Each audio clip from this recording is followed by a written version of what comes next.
Halo guys, ambil kopi, duduk manis, dengarkan info Mimin. Jangan lupa seruput kopinya.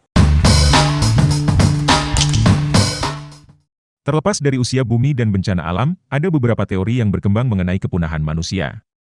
Namun semua teori menyebutkan kepunahan manusia terjadi secara bertahap, tidak sekaligus. Pada masa mendatang, bukannya tak mungkin manusia akan meninggalkan bumi dan menduduki planet lain untuk menyelamatkan diri dari perubahan iklim dan pemanasan global. Dikutip dari Kompas.com, jika tak lagi ada manusia di bumi, area yang diperhatikan lebih dulu adalah perkotaan. Hujan terus-menerus akan membanjiri terowongan-terowongan kereta bawah tanah. Diperkirakan, butuh waktu sekitar 36 jam untuk stasiun dan terowongan kereta bawah tanah tenggelam secara penuh. Kemudian, pusat-pusat nuklir dan minyak bumi yang terbengkalai akan meledak dan menimbulkan radiasi. Beberapa jenis limbah minyak bumi dan industri disebut tidak akan bisa terurai hingga akhir usia bumi. Sementara itu, bekas sampah plastik yang ditinggalkan tidak akan terurai dalam waktu ribuan tahun. Usai beberapa kali musim dingin, tanpa adanya pembersihan es yang biasa dilakukan oleh manusia secara teratur, trotoar dan jalan perlahan akan retak dan menyediakan relung untuk tumbuhnya benih-benih baru yang dibawa oleh burung dan angin. Jembatan juga akan bernasib sama.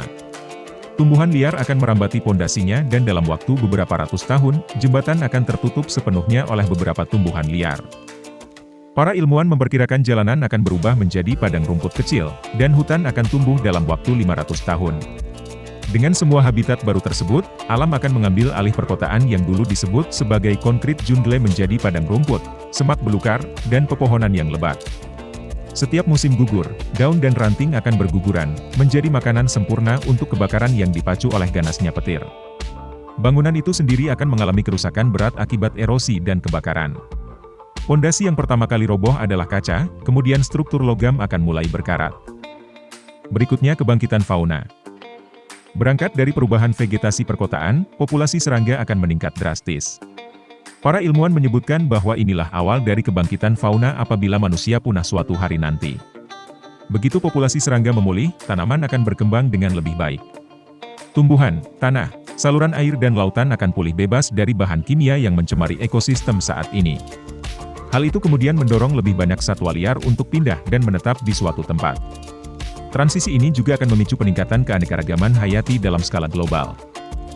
Para peneliti yang sebelumnya memodelkan keanekaragaman megafauna, seperti singa, gajah, harimau, badak, dan beruang di bumi, telah mengungkapkan bahwa dulu dunia sangat kaya akan spesies ini.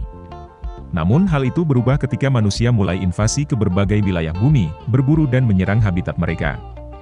Di Australia, terjadi peningkatan kepunahan hampir 60.000 tahun yang lalu. Di Amerika Utara dan Selatan, peningkatan terlihat sekitar 15.000 tahun lalu. Sementara itu di Madagaskar dan Kepulauan Karibia, peningkatan drastis terlihat beberapa ribu tahun lalu, tutur Soren Faurby, dosen makroekologi dan makroevolusi dari Universitas Gothenburg di Swedia. Tanpa manusia yang menyebar ke berbagai penjuru bumi, seluruh planet bisa dipenuhi oleh beragam spesies layaknya Taman Nasional Serengeti di Afrika Timur. Penelitian juga mengungkapkan, jika tidak ada dampak kehidupan manusia, Amerika Serikat bagian tengah dan sebagian Amerika Selatan akan menjadi tempat yang paling kaya akan megafauna di bumi. Hewan seperti gajah akan menjadi pemandangan umum di Kepulauan Mediterania. Bahkan, akan ada badak di sebagian besar Eropa bagian utara. Pada dasarnya, jika tidak ada dampak manusia, seluruh dunia akan menjadi satu hutan belantara yang besar, tutur Jens Christian Svenning, Profesor Makroekologi dan Biogeografi di Aarhus University, Denmark. Meski satu bumi menjadi hutan belantara yang besar, ada satu dampak yang tak bisa dihilangkan akibat aktivitas manusia, perubahan iklim. Misal, ketika ada ledakan dari pabrik nuklir atau gas bumi, karbon dioksida dalam jumlah melimpah akan menguap ke atmosfer. Meski karbon dioksida akan diserap oleh samudera dan lautan, namun ada batasan agar lautan tersebut tidak menjadi terlalu asam. Apabila jumlah karbon dioksida terlalu besar, maka tanpa ada manusia pun, biota lautan akan terancam. Saat ini saja, tingkat karbon dioksida pada atmosfer bumi sudah membutuhkan ribuan tahun untuk dihilangkan sepenuhnya. Cairnya lapisan es di kutub akan melepas lebih banyak lagi gas rumah kaca. Namun para peneliti mengambil contoh periode Jurassik, di mana jumlah karbon dioksida di atmosfer 5 kali lebih banyak dari saat ini. Tingkat keasaman laut meningkat drastis, namun tetap akan ada spesies yang bertahan. Akan tetap ada spesies yang terus berevolusi dan menjadi bagian dari bumi. Meski iklim ekstrim berpotensi muncul, alam selalu menemukan jalan. Bila suatu hari akan ada dunia tanpa manusia, tetap tidak akan menghentikan apa yang tersisa dari planet ini untuk terus berjuang, tutur para peneliti. Bila manusia musnah, 4 hewan ini akan jadi penguasa bumi. Meski manusia seringkali dianggap sebagai penakluk, namun nyatanya manusia tidak sekuat beberapa spesies saat menghadapi ancaman dunia kiamat. Dihimpun dari Cracked dan berbagai media lainnya, hewan-hewan inilah penguasa dunia jika manusia musnah. 1. Semut.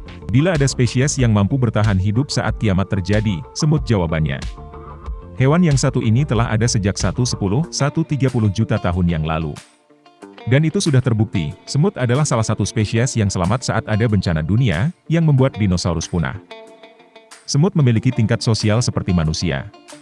Mereka memiliki sistem kelas yang kompleks, ruang logistik, dan tentara yang menjaga sarang.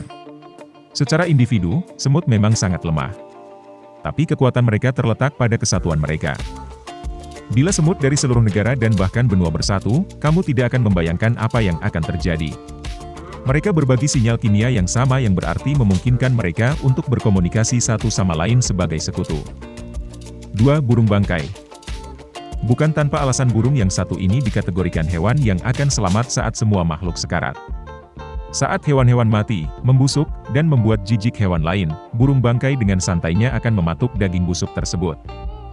Menurut ahli mikrobiologi, perut burung pemakan bangkai dapat menghancurkan hampir semua hal. Sebab, di dalam perut mereka hidup 2 bakteri paling ganas, bakteri Clostridia yang menghasilkan racun dan Fusobacteria yang menghancurkan daging apapun. Dengan kata lain, perut burung bangkai sebenarnya 10 kali lebih beracun dan mematikan dari apa yang mereka makan. Tak heran, isi perut mereka dapat dijadikan sebagai senjata kimia. 3. Tardigrades. Dikenal juga sebagai beruang air atau babi lumut, mungkin ukurannya hanya 1 mm, tapi mereka merupakan makhluk yang sangat tangguh. Hewan ini pertama kali muncul 500 juta tahun yang lalu dan bertahan hingga kini. Hewan ini dapat bertahan pada suhu ekstrim mulai dari -328 derajat Fahrenheit hingga 300 derajat Fahrenheit. Mereka bahkan dapat menahan tekanan hingga 6.000 kali dari atmosfer. 4. Tikus. Dari jenis mamalia, tikus mungkin merupakan hewan yang bertahan bila kepunahan terjadi. Mereka tangguh, mudah beradaptasi, dan makan apapun.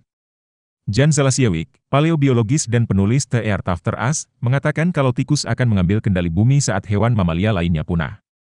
Hal ini diamini oleh Dougal Dixon, paleontolog yang percaya jika dunia menghadapi peristiwa kepunahan besar, ukuran tikus akan berubah menjadi besar dan menguasai bumi.